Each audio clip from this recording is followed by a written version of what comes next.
चुनाव के टाइम में अपने यहाँ दारू और मुर्गा बंटते देखे हैं।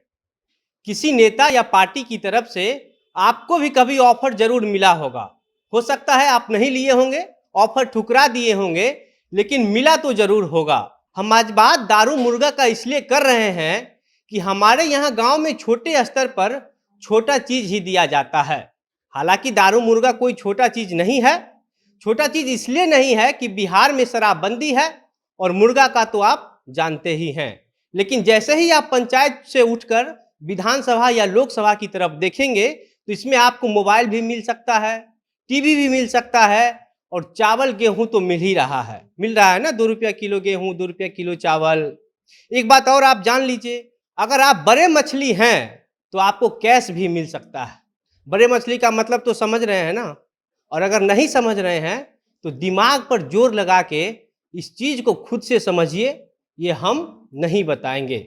अब हर बात को इतना खुलकर बताना ठीक थोड़ी लगता है, और अगर ज्यादा बताएंगे तो हो सकता है आप में से ही कोई एक नाराज हो जाएंगे। अब आप ये सोच रहे होंगे कि आज हम अचानक से यह सब बात क्यों कर रहे हैं, वह भी बताएंगे, लेकिन उससे पहले मेरा परिचय। नमस्कार, मेरा नाम घनश्याम सिंह है और आप जनता जंक्शन देख रहे हैं। दरअसल उत्तर प्रदेश में एक सभा को संबोधित करते हुए पीएम मोदी ने कहा कि आजकल हमारे देश में मुफ्त की रेवड़ी बांटकर वोट बटोरने का कल्चर लाने की प्रयास की जा रही है। यह रेवड़ी कल्चर देश के विकास के लिए बहुत घातक है। इस देश के लोगों को रेवड़ी कल्चर से बहुत सावधान रहना है। लेकिन जो पीएम रेवड़ी कल्चर से सावधान रहने की हिदायत दे रहे हैं, क्या उनकी पार्टी की तरफ से जनता को लुभाने के लिए आज तक कुछ रेवड़ी नहीं दिया गया? पीएम मोदी के इस बयान पर दिल्ली के मुख्यमंत्री अरविंद केजरीवाल और उत्तर प्रदेश के समाजवादी पार्टी के नेता अखिलेश यादव ने भी पलटवार किया था। लेकिन अब सुप्रीम कोर्ट ने भी इसमें हस्तक्षेप कर दिया है। सुप्रीम कोर्ट ने सरकार से पूछा है कि क्या सरकार इस मसले पर कोई गाइडलाइन बना सकती है। अभी हाल ही में हुए श्रीलंका की स्थिति को देखकर अब अपने देश में लोगों की भी चिंताएं बढ़ने लगी है। कई लोगों ने सोशल मीडिया पर यह भी लिखा कि अगर यहाँ की सरकार भी सही तरीके से आर्थिक व्यवस्था को नहीं चलाएगी तो आने वाले दिनों में भारत की भी स्थिति श्रीलंका की जैसी हो जाएगी। और यह तर्क तब और भी मजबूत हो जाता है जब यह पता चलता है कि पूरे देश में कम से कम 10 से 12 ऐसे राज्य हैं जिसका बजट बहुत घाटे में चल रहा है, जो काफी चिंताजनक भी है। प्रतिदिन महंगाई बढ़ रही है, सरकार के द्वारा लिए जा रहे टैक्सों पर भी बढ़ोतरी हो रही है। इसके बावजूद अगर किसी राज्य की बजट इतनी ज्यादा घाटे में जाती है तो ये काफी चिंताजनक और दुर्भाग्यपूर्ण है।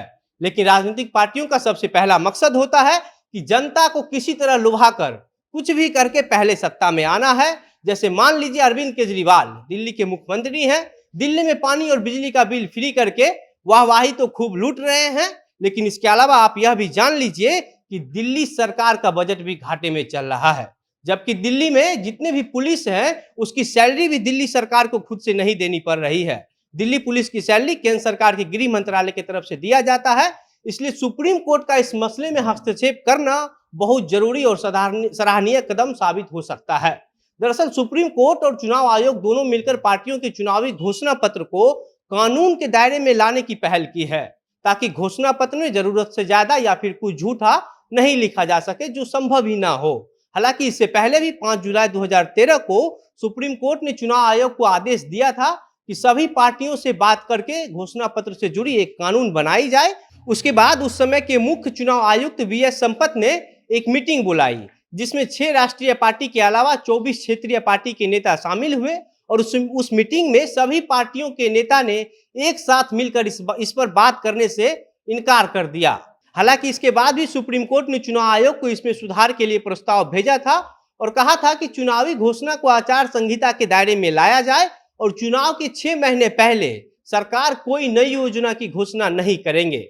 देश में अभी भी 80 करोड़ लोगों को फ्री गेहूं, फ्री चावल मिल रहा है।